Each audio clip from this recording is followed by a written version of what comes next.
Que la paix et le salut soient sur vous tous. Avant de commencer, je vous souhaite une bonne et dernière année 2019. Bien entendu, ce sera une bonne année pour ceux qui envisagent que ce que j'annonce puisse avoir une chance de se réaliser.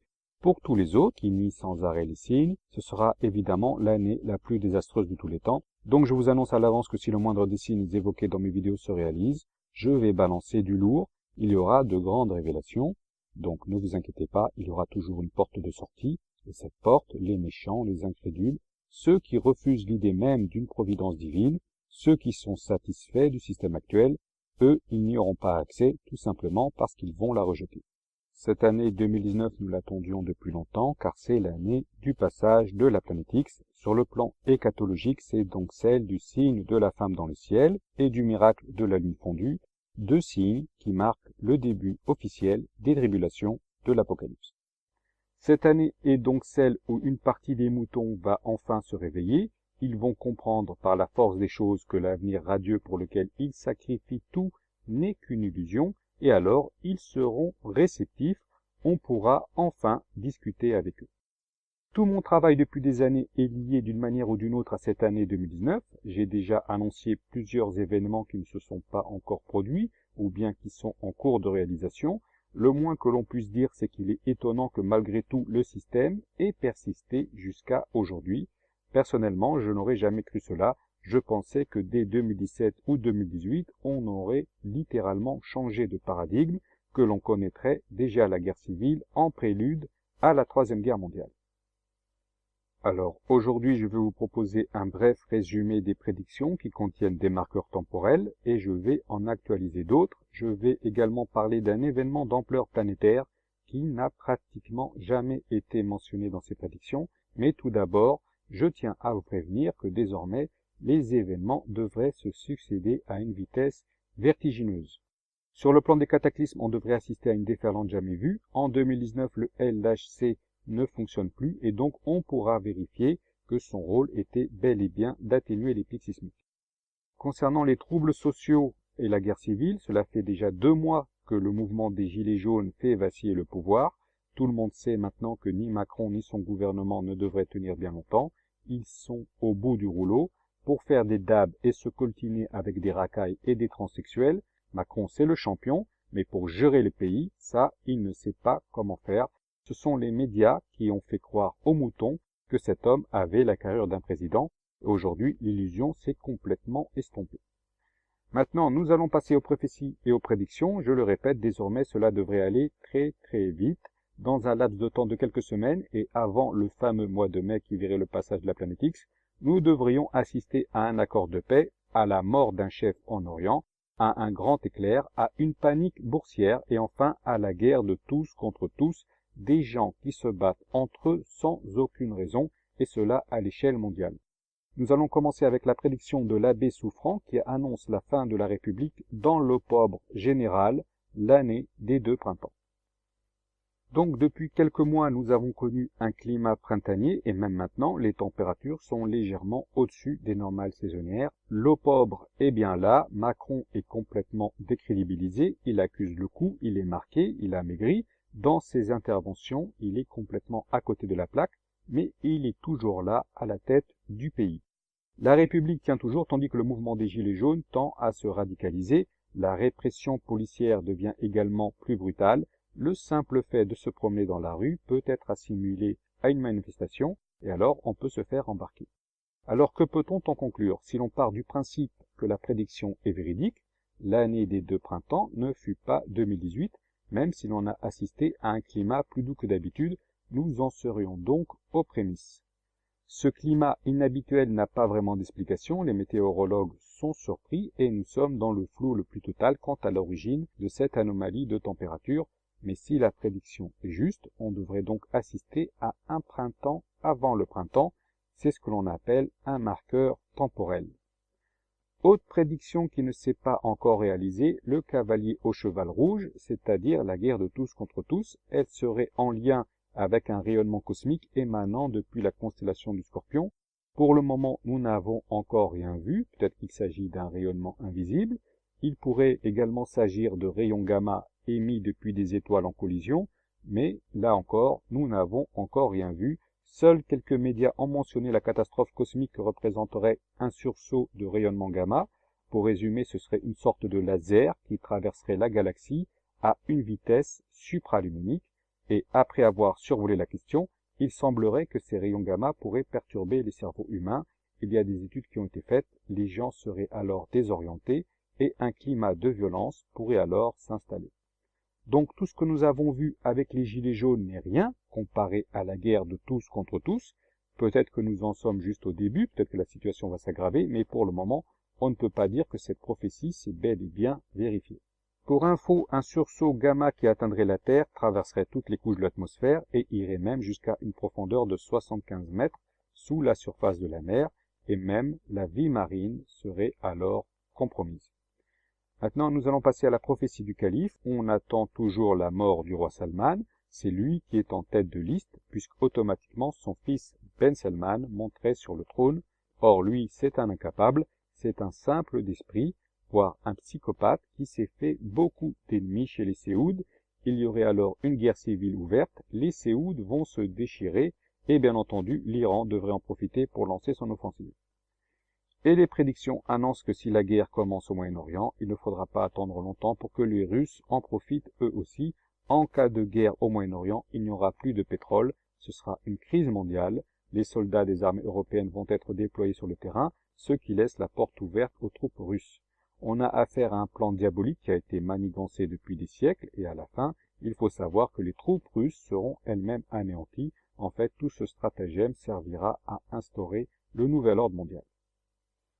Et donc nous avons là deux autres marqueurs temporels que sont la mort du roi et l'invasion iranienne. Autre événement à surveiller, la restauration des rites du temple. Chaque année, les Juifs se rapprochent un peu plus de l'esplanade des mosquées pour accomplir d'autoproclamés sacrifices rituels afin d'amener le Messie, sauf que le Messie est venu au moment prévu, qu'ils ne l'ont pas reconnu et qu'ils l'ont même mis à mort. C'est dans la prophétie des 70 semaines de Daniel, et depuis ce moment-là, les Juifs ont décidé d'être leur propre Messie. Ce que je vous donne là, c'est la clé du décryptage du peuple juif. Vous devez comprendre que loin d'être des élus mandatés par Dieu, ils font exactement l'opposé de la volonté divine. Ils devraient donc être punis, mais pour que l'épée du châtiment puisse s'abattre sur eux, il faut qu'ils commettent l'erreur de poser le pied sur la terre d'Israël. Relisez la prophétie des 70 semaines de Daniel, elle est très instructive, mais sachez que normalement, en 2019, les sacrifices du temple devraient reprendre. Ils ne vont pas construire un temple, ils vont juste procéder à des rites sacrificiels. Un simulacre de vache rouge a d'ores et déjà été préparé. Ce sacrifice devrait se tenir sur l'esplanade des mosquées. Du point de vue de l'islam, il n'y a pas vraiment d'obstacle, puisque les fidèles des deux religions adorent le même Dieu, mais encore faut-il être poli et respectueux les uns envers les autres. En tout cas, sachez que le jour de la fin de ces sacrifices constitue un autre marqueur temporel qui annonce un événement heureux. Je ne vous en dis pas plus, c'est à vous de faire vos recherches et d'étudier attentivement la prophétie des 70 semaines de Daniel. On a parlé des Séouds, on a parlé de l'éclair qui pourrait être d'origine cosmique, on a parlé de Jérusalem et des Iraniens, mais il faut savoir que tous ces événements pourraient être liés entre eux. Par exemple, l'éclair en question pourrait déclencher un climat insurrectionnel, des extrémistes juifs pourraient alors profaner l'esplanade des mosquées, suscitant ainsi la colère des musulmans du monde entier. Les Iraniens entreraient alors en action en attaquant les monarchies arabes qui sont des alliés d'Israël, et ainsi de suite. Tous les événements sont liés entre eux et ce n'est qu'au moment où ils se réalisent que l'on comprend de quelle manière ce qui a été prédit s'est concrétisé. Mais au milieu de tout ça, il y a un élément qui est indépendant de tous les autres et il s'agit de la planète X. Je rappelle que c'est un planétoïde chargé d'énergie magnétique qui interfère depuis des années avec le Soleil, la Terre ainsi que d'autres astres du système solaire. Cette planète X y est présente depuis l'an 2000. Elle a fait le tour du système solaire et elle s'apprête à passer entre la Terre et le Soleil. Cet événement est prévu au mois de mai, mais avant, elle sera évidemment visible sous forme de comète. Je vais vous indiquer où et quand l'observer en ce début d'année. Elle est située à droite du Soleil, à son lever et à son coucher, sur le plan de l'écliptique et dans une zone située entre la constellation de la Balance et celle de la Vierge. Et donc le fait qu'elle soit à côté du Soleil sur le plan de l'écliptique rend son observation difficile à cause de la lumière du jour. Dans le meilleur des cas, un astronome amateur qui saurait exactement où pointer son télescope devrait réaliser un cliché avec un temps de pause de plusieurs heures, mais hélas le ciel est grand et les astronomes pour la plupart s'imaginent que la planète X est un mythe conspirationniste et ils ne vont y accorder aucun crédit. Mais ce n'est pas grave, ce n'est plus qu'une question de mois et peut-être même de semaines avant que celle-ci ne soit visible à l'œil nu. Donc, le calendrier des événements est basé sur la planète X. Certains événements peuvent être retardés, voire annulés, mais la planète X ne va certainement pas rebrousser chemin ni s'évanouir dans la nature. Je rappelle qu'elle cause des cataclysmes et des pics sismiques, mais l'été dernier, les pics sismiques et cataclysmiques ont fini par devenir permanents et indépendants des alignements, c'est-à-dire que la planète X était tellement proche qu'elle interagissait directement avec le Soleil, même sans être alignée avec lui. Puis, quelques mois plus tard, il y a eu une relative accalmie, les pics sismiques ont repris, avec Mercure comme élément principal, et en ce moment, nous connaissons un pic dû à Saturne et à Pluton, mais la Terre est en train de revenir vers la planète X, et donc, l'épisode d'hypersismicité devrait reprendre bien avant ce fatidique mois de mai, le mois de l'alignement, qui est également celui de la lune fondue et de la femme dans le ciel. Cette époque a été prophétisée dans la sourate At-Tariq, en français l'astre nocturne, qui parle d'un astre brillant comme une étoile, de terre qui se fend et de pluie qui revient. Nous serons alors au mois du Ramadan de l'année 1440 du calendrier islamique. C'est une année annoncée depuis des siècles comme étant celle de l'apparition du Mahdi. Ce sera également celle de l'apparition de l'Antéchrist. Les deux vont ensemble. Ce sont deux pôles d'attraction. Les mauvais vont suivre l'Antéchrist, mais sachez il y aura aussi des gens bien qui seront séduits par lui. L'Antéchrist veut capturer le plus d'âmes possible. Il cherche à les détourner de leur destin. Pour lui, chaque âme capturée représente une victoire. Et c'est pour cela que les évangiles annoncent « Si ton œil ou ta main sont une cause de chute, arrache-le ou coupe-la ». Maintenant, concernant le Mahdi, plus spécialement son rapport vis-à-vis de Jésus, le Messie, il y a du nouveau.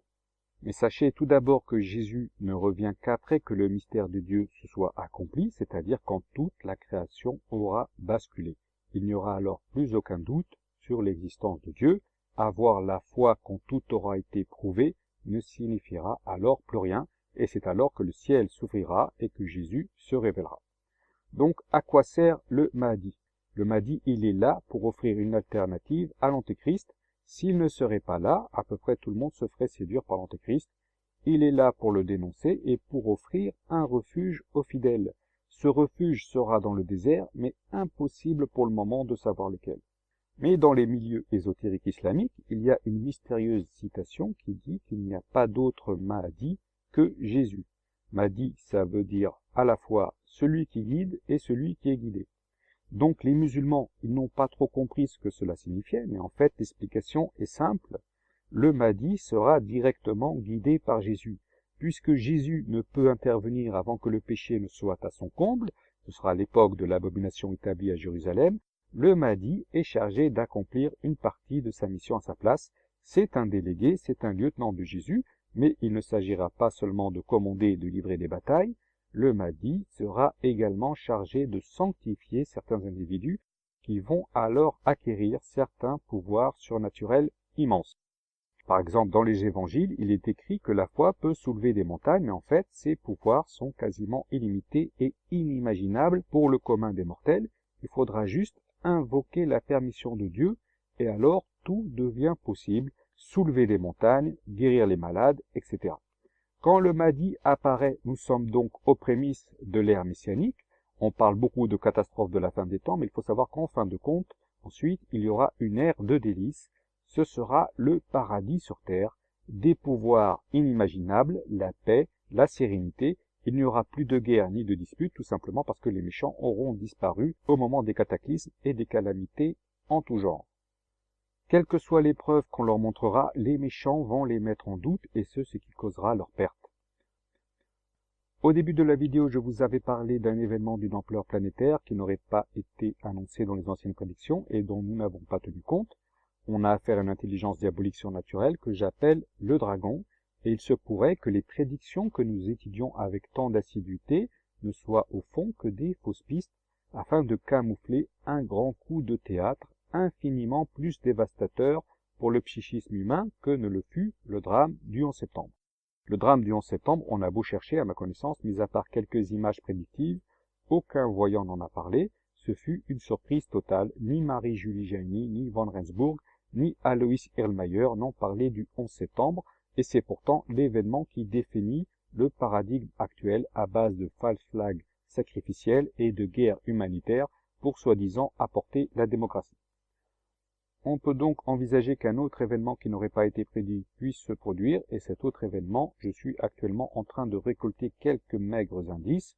Cet événement extraordinaire, je vous le dis tout de suite, cela pourrait être carrément une fausse invasion extraterrestre qui plongerait le monde dans l'effroi. Il n'y a pas de prédiction célèbre qui en parle, mais on m'a fait parvenir plusieurs témoignages personnels qui corroborent cette thèse. C'est donc une possibilité qu'il ne faut pas exclure. Hélas, je n'ai pas le temps d'aborder ce sujet dans le cadre de cette vidéo, et je vous donne donc rendez-vous pour la prochaine fois. Et sur ce, je vous remercie de m'avoir suivi, et je vous dis à très bientôt pour la suite.